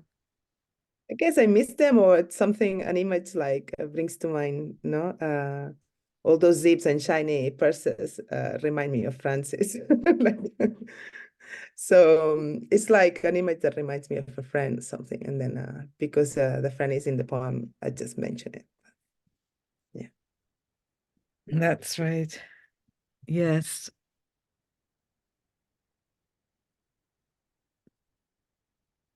Erin? Yeah, I just wanted to pick up on, I'm just scrolling through the chat quickly. Margarita Vale de Gato said, thank you, Chus, and says, I'm going to answer because it's in English here. In all cases, writing is something chosen. Are you including animal traces that tell us histories? So that's just one. I would say myself, yes, because we're not, if you put, as my mother always used to say, and never mind even animal history, she used to look at me as if I thought I was so smart, and she would say, the grass is writing too, you know. So I think we don't know how other forms of life choose to write. We can't judge them by our forms. And that from that, I would just leave it open. I would not, I would include traces left by other things. And I think Chus does too. She says in her new book, in which I'm translating in Sonora, is like, go towards the writing of the deer, the writing that the hoof of the deer leaves. So then what of chirography? Under influence or other involuntary writing experiments. They spring from the same belief, the hand that guides, the hand that writes the poem, but would they be authored? My answer to that, and you could, Margarita, ask something out loud to Chus in Castellan, and she could answer. But I would say, like, first of all, that the author, they're written. The author is a concept that comes, I would say, with Foucault from the 18th century, and it's a way of controlling the text, the notion of the author. The notion of writing is a far more open notion. That's just a couple of offerings, not answers, just offerings. And thanks for your words there. As I say, if you want to ask Chus a question, go ahead. Okay. Well, thank you, Erin and Chus. By the way, Erin, I must say that it's a pleasure to be here, and I've been teaching your fervent prayer, the translation or the translation of Alberto Cairo for years, especially in my eco-poetics course. And we teach it as translation and replacement. So it's really a pleasure to finally talk to you. As for Chus, we've met before. Sim, eu vou falar em português, se calhar. A pergunta tem a ver com esta escolha. A Erin estava a dizer sim, o Foucault explicou o autor como um conceito do século XVIII, mas nós associamos a escolha à autoria de alguma forma, não é? E, no entanto, tudo o que está a ser feito nesta sessão é também um desmentido disso, porque temos, então com vocês as duas é muito evidente, essa colaboração na escrita. E, portanto, esta escolha de que falas, todos os animais, como é que é? Toda a escrita é escolhida. Parece-me que há aqui um pressuposto anterior, que pode ser escolhida como colaboração. Ou seja, a maneira como se faz essa escolha é importante para o que podes querer dizer sobre linguagem. Entendes-me? Eu sei que é confuso. Non, non sei se falas comigo, Margarida. Sí, Chus, é para ti. Sí, o que pasa é que eu comprendín todo o que acabas de decir, non? Pero non, me falta o contexto no que se fixo eso, é dicir, comprendín que Erin falou da autoría, falou de Foucault, e que ti parece que non acabas de estar de acordo porque pensas que o que aquí sucede é un desmentido do presuposto de Foucault, pero eu non sei se iso é así, quero dicir, me falta un pouco o contexto de xeral, non podo contestarte porque non sei realmente o que ocorre. Ok, non queria Puedo leer, Ah, Margarita e Chus, puedo leer, porque estivemos falando sobre a minha traducción, traduzindo a traducción en inglés, en portugués. Eu vou ler as frases as que refere a Margarita. A voz, a vida, a linguagem não se elixem, porque ninguém elige nascer. A fala e o idioma no que escrevimos sí pode elegir-se. En todo caso, escrever sí se elige. That's the original, Margarita. ¿Qué preguntaba, Margarita? ¿Tú qué preguntas realmente sobre esas frases? Sí, vamos a tiene ver. tiene que ver con, en todo caso, escribir se elige. Yo no estoy diciendo que Foucault está errado. Lo que estoy diciendo vale. es que la escuela, la elección, tiene algo que le antecede o que está y, y que tiene que ver con esa cuestión de cómo eliges escribir sin apropiación. Sin apropiación. Lo que decía que lo que está pasando aquí es, es una forma, es una muestra de que es posible que eliges escribir colaborando. Y pronto, muchas gracias. Yo no quería monopolizar, no confundir la cuestión. Podremos hablar después. Sí, Margarita, sí. Ademais, seguramente ti máis eu estamos de acordo, o sea que, que seguro que é así. Bueno, un pouco confuso para min, porque ao non saber inglés, pois non sei do que estades falando realmente. Moitas grazas, Margarita.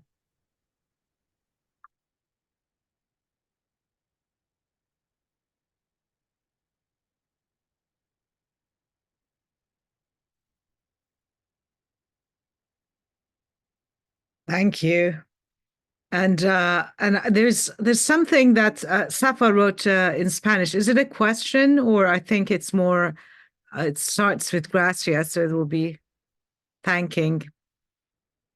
Yes, I think she was thanking for the readings.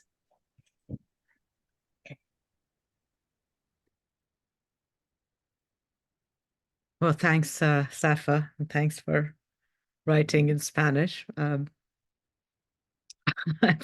For me not to be able to make a fool of myself, but that's. You understood it. I understood it's not a question, kind of, Yes. but I couldn't be sure because it was longer than. Couldn't take a risk. The thing is.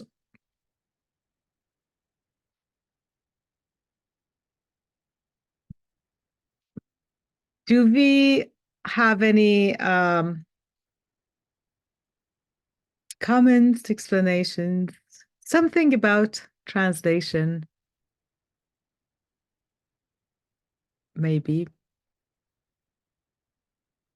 Well, the animal voice, God forbid it should enter, que Dios nos proteja contra la voz del animal, que nos puede, digamos, penetrar en el discurso que suponemos que es racional. In other words, the animal voice that Aristotle excludes seems to me, but also, is it translatable? Even when we have onomatopoeia, animals make a different sound in a different lenguaje, in a different language. And what happens when we have a poem that has the sense of the animal voice? Like Jessica's Catalan poem has a different voice from the others.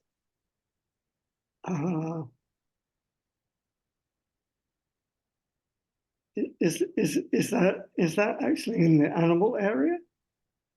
And if so, then we actually don't have a translation of that.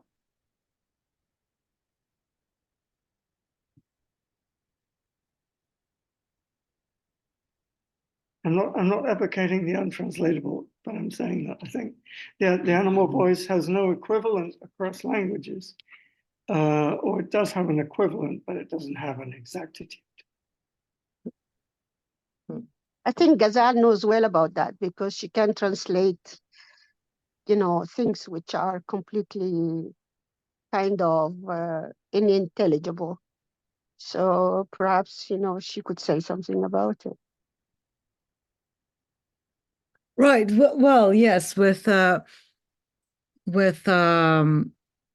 of a wider look at translation and experiments with that, translating the sound and the image, yes. But I'm also, we perhaps get to it, but I'm interested in hearing Will's answer on the language, the animal language in the texts here, because I believe that it's not at least an attempt into an exact translation has been taken, but without expectation of a result. It's not only experimentally thought about the in understanding and deciphering and writing and translating the human and animals language, if I'm right.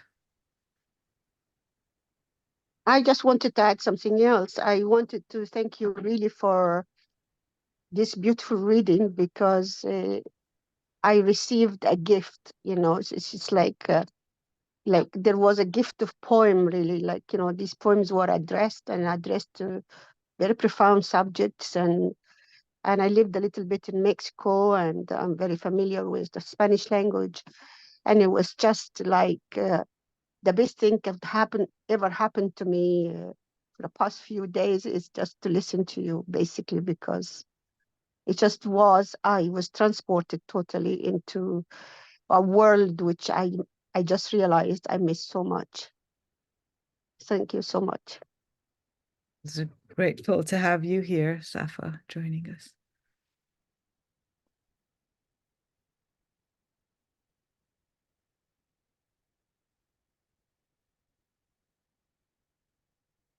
Oh, Alberto, you said so. Yeah, please. I was remembering a short story by Ursula K. Le Guin titled Texts. It's a very subtle and understated story about a woman who is living at a house near a beach, and she starts seeing writing in nature. She starts to think or to believe she recognizes signs, writing characters in the foam of the waves that's left on the sand and on the bark of a tree and everywhere. And it's a very strange experience for her, of course, but hearing about these other varieties or these other ways we can approach the very idea of language. I remember that because in some ways everything is speaking and everything is writing at the same time, and that's enormous abundance of meaning needs us to be in some way at least perceived or understood. Who knows if understood, but at least perceived. And we're doing a tiny fragment of what it means to perceive language here, at least.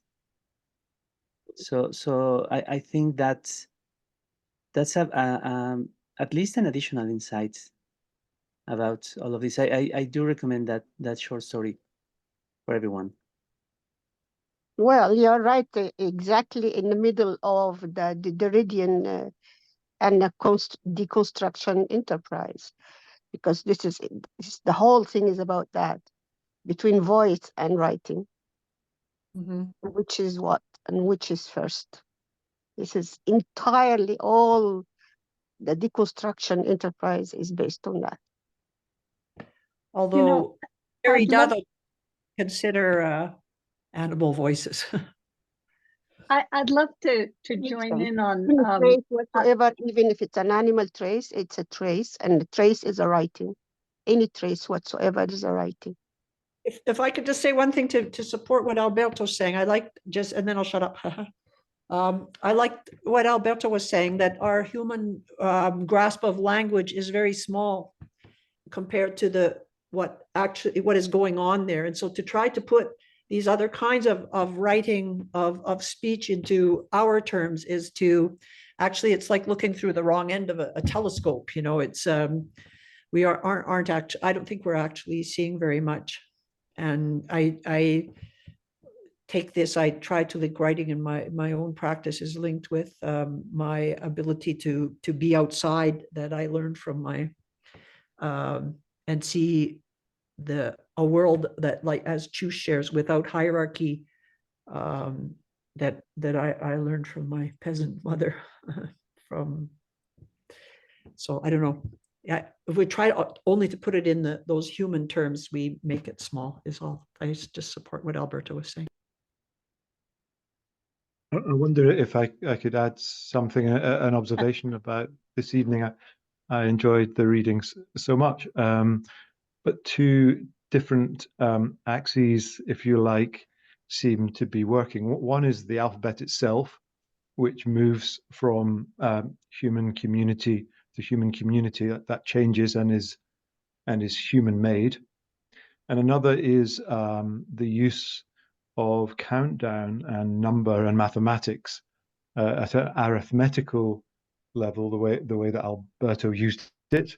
And of course, poetry is those two things. It's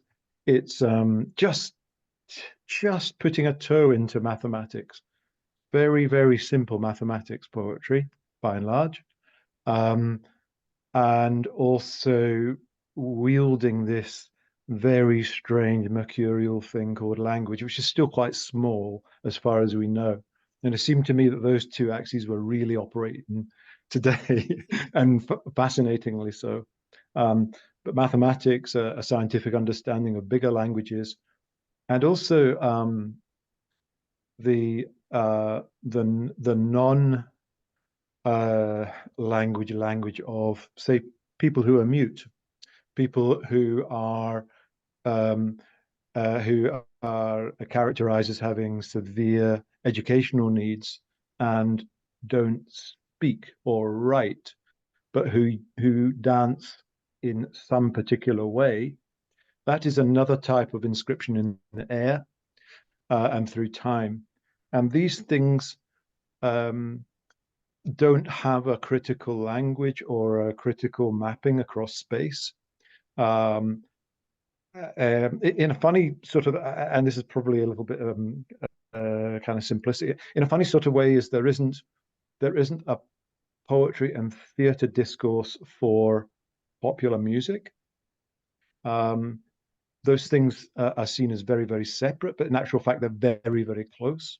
And all these things seem to be in play tonight. Certainly, well, I hope they were. They got me thinking about it anyway.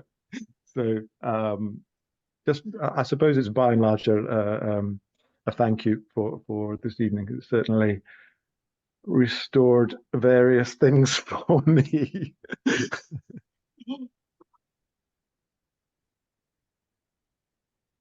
I'm sorry, can I say something? I think Dorothy wants to say something, Kes, if you don't mind, but yeah. A small thing, thank you, Ghazal. Richard's comment is very interesting, and as are the comments about animals and so on. Just kind of as a sidebar to what Alberto was commenting on the Ursula Le Guin story, which I love very much, although we've never discussed it, Alberto and I. I think we can never forget that language is inseparable from the body, you know. And the thing that animals and humans who are human animals have in common is that we possess bodies.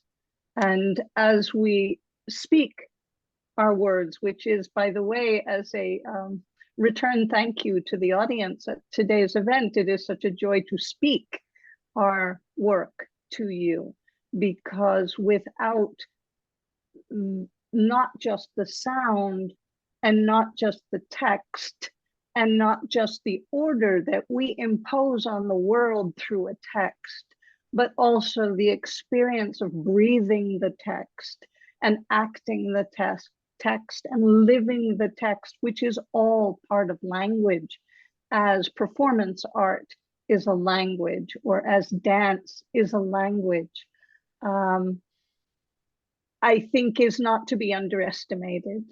The presence of language, not only in the other, in the world around us, but also in the body itself. So thank you for being here with our bodies, because it is not every day that we get a chance to incarnate the work that we do on paper. No?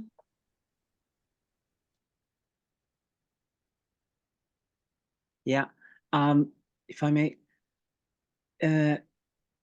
just to add to what Dorothy just said, Leah in the comments is saying, well, and how much language happens between humans that we pick up on and respond to without even realizing that we're doing so much. So of course, there's so much that goes on in animal language that we wouldn't pick up on, but is absolutely going on. Inseparable from the body and inseparable from relationships, since we learn language via relationships to begin with. I think that's true as well, obviously. And I'm also thinking regarding this about the fact that, as Dorothy was saying, even within our own bodies, even within our own everyday actions and interactions, there are patterns, there are regularities or irregularities that we can pick up on or not, and those can also become, in a way, a kind of code, a kind of language. Our scary story, in a way, for example, is about those patterns that don't get picked up on, that just stay invisible, and that's the reverse, so to speak, of that recognition we were talking about before.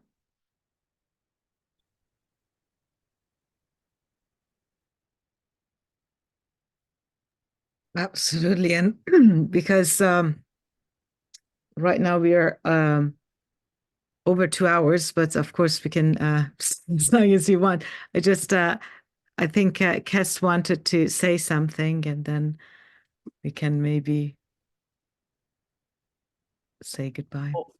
Oh, it just reminded me of the fact that before, when psychology, the field of psychology was still young, and before much work had been done around autism, specifically autism, nonverbal autism, I tried every second of your speaking to try to find the book and try to find the name of the psychologist, but there's a psychologist who started mapping the visual movements of nonverbal autistic people and starting to speak to them in their, basically revolutions. He would observe them from afar and map their movements and try to translate that and speak to them. That's all I wanted to say.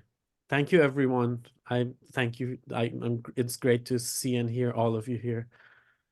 Thanks, Kes, this point and for supporting the chat and all technical work here. And thanks to Francis, I'm just reading your comment about the missing language of the missing people, the voices of missing people also existing, and such a valid point. Thanks for that.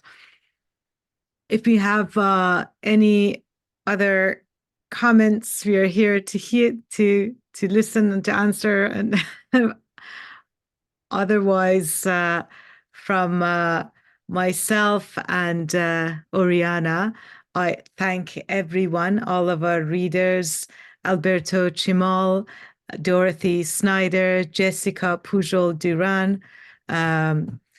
Who else read tonight? Chus, Pato, Erin, Moure, and Ricardo Marques.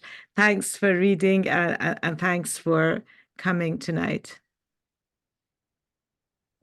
Thank you, Ghazal. Thank you for bringing all of us together here. Grazas, Ghazal, grazas a todos vos polas vosas lecturas, pois foi un prazer, está claro, a partir dos comentarios que fomos vendo, todos conectamos, non? Coas cousas que dixestes. Graciñas. Grazas. Thank you. Bye-bye. Bye-bye. Muchas gracias. Gracias. Gracias a todos. Thank Chao. you. Chao. Obrigado. Ciao. Ciao. Bye.